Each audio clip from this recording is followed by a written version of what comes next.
कि जब बलमा बेदर्दी अरे बहरा बा तब गुल गुल बिछौना का होई। जब बलमा बेदर्दी अरे बहरा बा तब गुल गुल बिछौना का होई। आ जब बहरे में उड़त अरे गुल छाड़ा बा, जब बहरे में उड़त अरे गुल छाड़ा बा तब फूलल फूलौना का होई। मिलल मरद हमरो तयस बरुए आ देह नैहर से आइल जस तस बरुए।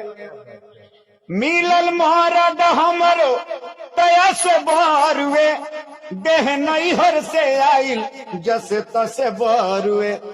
जब मम्मी बने के अरे दिन लमहरा बा, जब मम्मी बने के आ दिन लमहरा बा तब किन के खिलौना का होई।